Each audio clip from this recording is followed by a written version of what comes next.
High বন্ধুরা, আপনারা কেমন আছেন? আশা করি ভালো আছেন। আমি আবার রিমিস কিচেন রান্নাঘর থেকে হাজির হয়ে গেছি আপনাদের সামনে।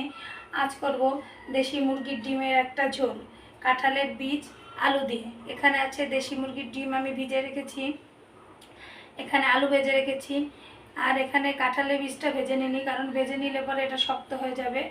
এটা কষানোর সময় দিয়ে দেব। আর এখানে আছে জিরে সরিষা বাটা, এখানে আছে পেঁয়াজ আদা রসুন বাটা। এবার দেখুন প্রস্তুত প্রণালী, এটা আমি কিভাবে তৈরি করব। দেখুন, আমি কড়াই বসানোই ছিল, আমি এখানে ডিম আর আলু ভেজে নিয়েছি। আমি সেই তেলটাই রেসিপিটা করব। তেলটা একটু বন্ধ ছিল, তাই আমি আর একটু গরম হতে দিয়েছি। তেলটা গরম হয়ে গেছে। প্রথমে আমি দিয়ে দেব যে রসুন আদা আর পেঁয়াজটা বেটে রেখেছিলাম, সেই মশলাটা।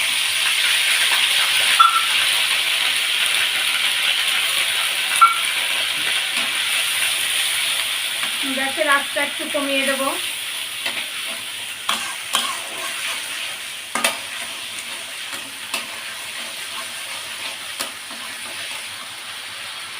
এবার দিয়ে দেব পরিমাণ মতো লবণ। এটাতে শুকনো লঙ্কা দেওয়াই আছে, একসঙ্গে বেটেছি, এই জন্য আর শুকনো লঙ্কা বা কাঁচা লঙ্কার দরকার নেই। এখন দিয়ে দেবো হলুদ গুঁড়ো।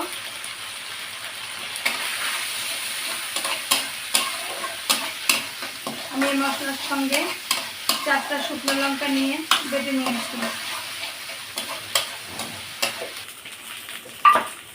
এবার দিয়ে দেব কাঁঠালের বীজগুলো।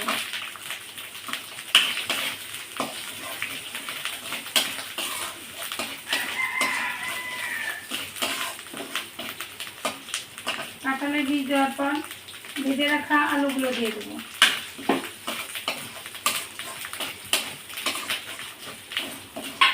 এবার দিয়ে দেবো সরিষা আর জিরে বাটা।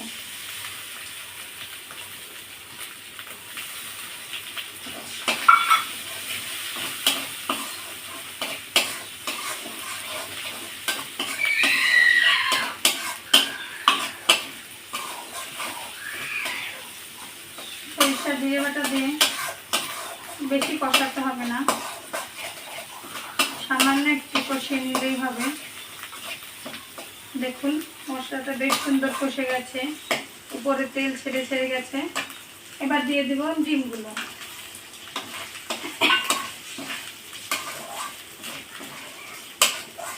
ডিমগুলো দিয়ে একটু নেড়ে চেড়ে এবার দিয়ে দেবো পরিমাণ মতো জল।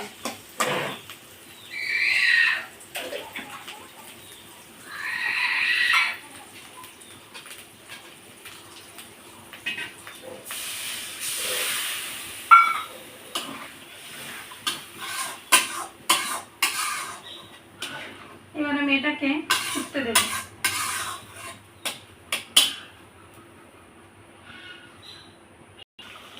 দেখুন, ঝোলটা কি সুন্দর ফুটছে। ঝোলটা আর একটু জাল হবে, হলে আমার রেসিপিটা কমপ্লিট হয়ে যাবে। দেখুন, আমার রেসিপিটা কমপ্লিট হয়ে গেছে। এবার আমি পরিবেশনের জন্য নামিয়ে নেব। দেখুন, আমার কাঁঠালের বীজ আলু দিয়ে দেশি মুরগির ডিমের ঝোলটা হয়ে গেছে। এটা যদি আপনাদের ভালো লেগে থাকে, একদিন ট্রাই করে দেখবেন, সবাই খেয়ে দেখবেন। আশা করি সবার ভালো লাগবে। যদি আপনাদের ভালো লাগে তা লাইক কমেন্ট করে আমাকে জানাবেন। আর রিমিস কিচেন চ্যানেলটা সাবস্ক্রাইব করে আমার সঙ্গেই থাকুন। ধন্যবাদ সবাইকে।